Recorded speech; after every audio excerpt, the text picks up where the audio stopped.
अपने घर का रोशनदान कहते हैं। आजादी का असली मतलब वही समझ सकता है जिसने कभी गुलामी की हो। हम सौभाग्यशाली है जो हमने स्वतंत्र भारत में जन्म लिया। यूं तो आजादी की लौटावे से 57 में ही जल चुकी थी, जो वर्षाल बनकर 1957 में हमारे देश को आजाद कराए। प्राचीन, मध्यकालीन और वर्तमान भारत की विधानों से मैं स्पष्ट करना चाहूंगी कि जब हम फिरंगियों के फेरा में फंस गए थे तो रखते बसंती चोला की एक आवाज पर टोलों के टोले उमड़ाते थे और उनकी वंदे मातरम के नारों से खून में आने वाला 5 डिग्री का तूफान अंग्रेजी शासकों के जड़ों में तूफान ला देता था। तब लोग मर जाते थे, मिट जाते थे, फांसी चढ़ जाते थे, तो वो भी अपनी देशभक्ति साबित कर रहे होते थे, क्योंकि ये उस दौरान की देशभक्ति की कसौटी थी।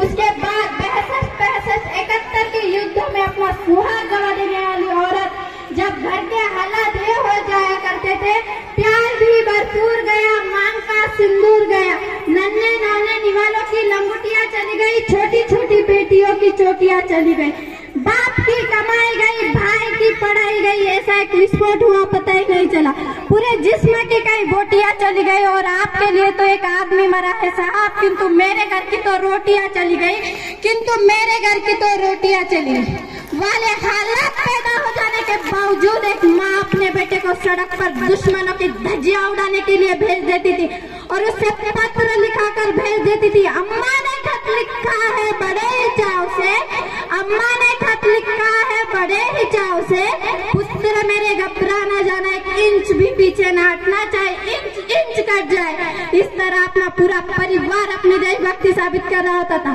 तब देश बलिदान मांगता था, तब देश मर जाने को, मिट जाने को, फांसी चढ़ जाने को कहता था, किंतु आज देश मर जाने को, मिट जाने को, फांसी चढ़ जाने को नहीं कहता, बल्कि मेरे विचारों में अगर कोई व्यक्ति अपना काम पूरी लगन, पूरी ईमानदारी और पूरी मेहनत से करे ना, तो वही सबसे बड़ा देशभक्त है। अंत में मैं इतना ही कहना चाहूंगी, हमारा हिंदुस्तान महान था, महान है, महान रहेगा। हमारा हिंदुस्तान महान था, महान है, महान रहेगा। होगा हौसला सबके दिलों में बुलंद हो तो एक दिन पाकिस्तान भी जय हिंद कहेगा। होगा हौसला सबके दिलों में बुलंद हो तो एक दिन पाकिस्तान भी जय हिंद कहेगा।